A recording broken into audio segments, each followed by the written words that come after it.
ഇന്ത്യയിലും വത്തിക്കാനിലും അറിയപ്പെടുന്ന sister ലിസ്മിക്ക് ക്യാമറമാനാണ്. Sister ലിസ്മിക്ക് ഞങ്ങളുടെ എല്ലാവരുടെയും പേരിൽ അനുമോദനങ്ങൾ. ലിസ്മി ഈ ഒരു മേഖലയിലേക്ക് കടന്നു വന്ന കാലം മുതൽ വളരെ സന്തോഷത്തോടുകൂടി ഞാൻ അതിനെ നോക്കിക്കണ്ടിട്ടുള്ള വ്യക്തിയാണ്. പലപ്പോഴും സിസ്റ്റർമാർ ഇങ്ങനെയുള്ള മേഖലയിലേക്ക് വരാമോ എന്നുള്ള ചോദ്യങ്ങളൊക്കെ ഉയരുമ്പോൾ കട്ടയ്ക്ക് സപ്പോർട്ട് കൊടുക്കാനായിട്ട് ഞാൻ ശ്രമിച്ചിട്ടുണ്ട്. ഈ അവസാന കാലഘട്ടത്തിൽ ലിസ്മി ഇങ്ങനെ അവാർഡുകളുടെ പെരുമഴ ഇങ്ങനെ ഏറ്റുവാങ്ങിക്കൊണ്ടിരിക്കുകയാണ്.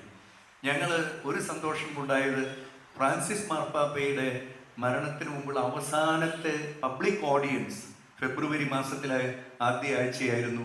സിസ്റ്റർ ലിസ്മിക്കും എനിക്കും ഒരുമിച്ച് പങ്കെടുക്കാൻ പറ്റും. അന്ന് സിസ്റ്റർ വന്നത് എങ്ങനെയാണ് നമുക്ക് അഭിമാനത്തോടുകൂടെ, ഒരു പക്ഷേ നമ്മുടെ അതിരൂപത ഏറ്റവും അഭിമാനത്തോടുകൂടെ നോക്കിക്കാണുന്നു.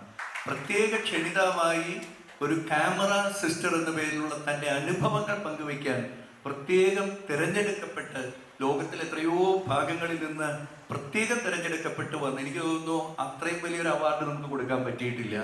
അങ്ങനെ വന്ന ഒരു സിസ്റ്ററാണ് സിസ്റ്റർ ലിസ്മി. ഞാൻ അത്ഭുതത്തോടു കൂടെ നോക്കിക്കണ്ടൊരു കാര്യം, ഞാൻ ആ സമയത്ത് പരിശുദ്ധ പിതാവിൻ്റെ കൂടെ പോഡിയത്തിലായിരുന്നു, സിസ്റ്റർ താഴെയായിരുന്നു. ആ കുറച്ച് സമയം കൊണ്ട് സിസ്റ്റർ താഴെ നിന്ന് ഇതിൻ്റെയൊക്കെ വീഡിയോ എടുക്കുകയും അത് ആ പ്രോഗ്രാം തീരുന്നതിന് മുമ്പ് തന്നെ പല മാധ്യമങ്ങളിലേക്കും വരികയുണ്ടായി. അതിന് കാരണം സിസ്റ്റർ വെറും ഒരു ക്യാമറ വുമൺ അല്ല.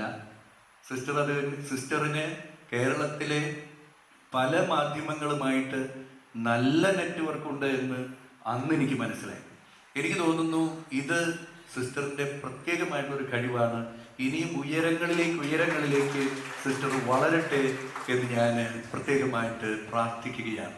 ഇന്ന് സിസ്റ്ററിന് ആരാധകരുടെ ഒരു വിഭാഗം, ഒരു വലിയൊരു കൂട്ടായ്മ തന്നെയുണ്ട്. നമുക്കറിയാം, നമുക്കിതെല്ലാവർക്കും അനന്തമായ സാധ്യതകളുണ്ട്.